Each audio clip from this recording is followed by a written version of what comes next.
అందరికీ praise lord. Very good morning to all of you. ఎలా ఉన్నారు ఈ ఉదయకాలం?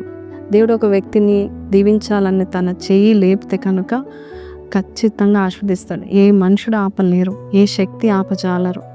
దేవుడు మరి అందరిని అడిగి వీరిని దీవించాలని అడగడు. ఆయన నిన్ను దీవించాలనుకున్నట్లయితే ఎంతమంది కాదన్నా నీ గతం ఎలా ఉన్నా కూడా దేవుడు దాన్ని పట్టించుకోడు. నిన్ను దీవించడానికి, ఆస్వాదించడానికి ఆయన సంసిద్ధంగా ఉన్నాడు. ఈరోజు ఆ వాగ్దానం విందాము.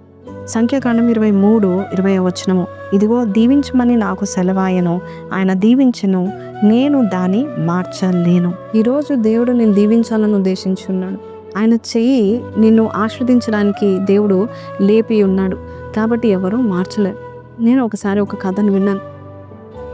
చనిపోని విత్తనం యొక్క కథను విన్నాను. చనిపోని విత్తనం ఏంటి అంటున్నారా? ఒక రైతు ఉండేవాడు, పేద రైతు. ఆయనకి చిన్న భూమి ఉండింది. సో ఒకసారి విత్తనాలు వేసి ఆ యొక్క భూమిని సేదపరిచి పంట కొద్దాం అనుకున్నాడు. కానీ అతని పక్కనే ఒక ఈర్ష్యవంతుడు ఉంటాడు. చాలా అసూయపడ్డాడు. ఒకరోజు నైట్ వెళ్ళి ఆ యొక్క విత్తనంలో పెరిగిన ఆ యొక్క పంటను కూడా కొంచెం కొంచెం పెరుగుతుంటుండగా వాటిని అన్నిటినీ కాల్చివేసేస్తాడు. ఈర్ష్యతో కాల్చివేసి నవ్వుకుంటూ అంటూ ఉంటాడు, ఇప్పుడు నీ పంటని నువ్వు ఎలాగ పొందుకుంటావు, అసలు ఈ పంట ఎలా నువ్వు తీసుకుంటావు, ఇంకా నేను చూస్తాను అనేసి నవ్వుకుంటూ వెళ్ళిపోతాడు. ఉదయకాలము ఆ దెబ్బతిన్న పంటను, ఆ మంటల చేత కాల్చబడిన పంటను చూసి ఘోరమని ఈ రైతు ఏడుస్తూ ఉంటాడు. ఆకాశం వైపు తేరి చూసి చెప్తా ఉంటాడు, అయ్యా bless the work of my hands lord. అయ్యా నా చేతి పనులను ఆస్వాదించు నాయనా. అయ్యా ఈ పంటను ఎలాగైనా నీవు నాకు దయచే ప్రభా. అయ్యా నువ్వు దీవించే దేవుడో, నువ్వు శపించే దేవుడో కాదని ప్రార్థన చేస్తాడు. నిజంగానే కొన్ని రోజులు గడిచిపోయినాయి. కానీ ఆయన పంట మీదనే ఎక్కువ ఎండ కురిసిందంట. ఆయన పంట మీదనే, ఆయన భూమి మీదనే వర్షం పడిందంట. మనుషులు ఆ యొక్క గ్రామస్తులందరూ చూస్తుండగా ఏదైతే విత్తనము ఆ కాలంలో వేశాడో అదే విత్తనం ఇంకా గట్టిగా అయిందంట. ఆ యొక్క బలమైన పంట వచ్చిందంట. ఇంకా స్ట్రాంగర్, ఇంకా టాలర్ ప్లాంట్స్ని చూశాడంట.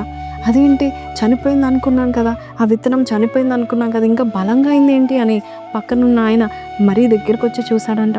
అప్పుడు పట్టణస్తులు, ఆ గ్రామస్తులు అంటున్నారంట, ఈ భూమి మీద ఎక్కువ ఎండ పడ్డం మేము చూసాం, ఈ భూమి మీద ఎక్కువ వర్షం పడ్డం మేము చూసాం, అందుకని ఈ పంట. అప్పుడు ఆయన మోకాళ్ళ మీద పడి ఈ రైతు దగ్గరకు వచ్చేసి, నిజంగా దేవుడు నీకు తోడుగా ఉన్నాడు, నేను ఆయన ఆస్వాదించాలనుకున్నాడు కాబట్టి మంట వచ్చిన కాలిపోయిన విత్తనము కూడా సహితము లేవనెత్తాడు దేవుడు.